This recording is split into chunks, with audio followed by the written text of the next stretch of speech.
Hello guys, അപ്പോൾ ഇന്ന് ചായക്ക് ഞങ്ങൾ കിണ്ണത്തപ്പവും വാഴയ്ക്ക ബജിയുമാണ് വാങ്ങിച്ചത്. അപ്പോൾ അത് കഴിക്കാൻ നേരത്താണ് ഒരു കാര്യം കണ്ടത്, അത് നിങ്ങളുടെ കൂടെ പറയാമെന്ന് വിചാരിച്ചു. ഇതെന്താണെന്ന് വെച്ചാൽ നോക്കി ഗൈസ്, ഇതാണ് ഇതിൻ്റെ ഉൾവശം. നോക്ക്, ഇതിനകത്ത് വാഴയ്ക്ക എന്ന് പറയുന്നൊരു സാധനമില്ല, ഇത് കംപ്ലീറ്റ്ലി വാഴയ്ക്കയുടെ തൊലിയാണ്. നിങ്ങൾക്ക് തന്നെ കാണാമല്ലോ, ഇത് തൊലിയാണ് ഈ ഇരിക്കുന്നത്. അല്ലാതെ ഇതിൻ്റെ വാഴയ്ക്ക എന്ന് പറയുന്ന അതിൻ്റെ ആ ഒരു കായ എന്ന് പറയുന്ന സംഭവം ഈ വാഴയ്ക്ക ബജിയിലില്ല. അപ്പം ഇങ്ങനെ തൊലി വിറ്റ് ഇങ്ങനെ ഒരു ബജിയായിട്ടൊക്കെ ഇങ്ങനെ ആൾക്കാർക്ക് കഴിക്കാനുള്ളൊരു സാധനമല്ലേ ഇത്. അപ്പോൾ നമ്മൾ പൈസ കൊടുത്ത് തന്നെയല്ലേ ഇത് വാങ്ങിക്കുന്നത്. അപ്പോൾ കസ്റ്റമേഴ്സിൻ്റെ അടുത്ത് കുറച്ചെങ്കിലും ഒരു എന്താ പറയുക, ഒരു ആത്മാർത്ഥത കാണിക്കണം ഈ ജോലി ചെയ്യുന്നവർ, ഈ ഫുഡ് ഇൻഡസ്ട്രിയിൽ വർക്ക് ചെയ്യുന്നവർ.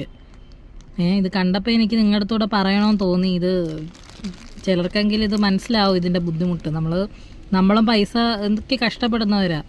അപ്പോൾ നമ്മൾക്ക് നല്ല ആഹാരത്തിന് വേണ്ടിയിട്ടല്ലേ നമ്മൾ പുറത്തുനിന്ന് ഫുഡ് കഴിക്കുമ്പോൾ നമ്മൾ പ്രതീക്ഷിക്കുന്നത്, നല്ല ക്വാളിറ്റി പ്രതീക്ഷിക്കും. പക്ഷേ കിട്ടിയത് ഇങ്ങനത്തെ ഒരു സംഭവമാണ്. എനിക്ക് മാത്രമാണ് ഇങ്ങനൊരു അനുഭവം ഉണ്ടായത്, നിങ്ങൾക്കും ഉണ്ടായോ എന്ന് ഒന്ന് കമൻറ്റ് ചെയ്യണേ ഗേസ്. Thank you.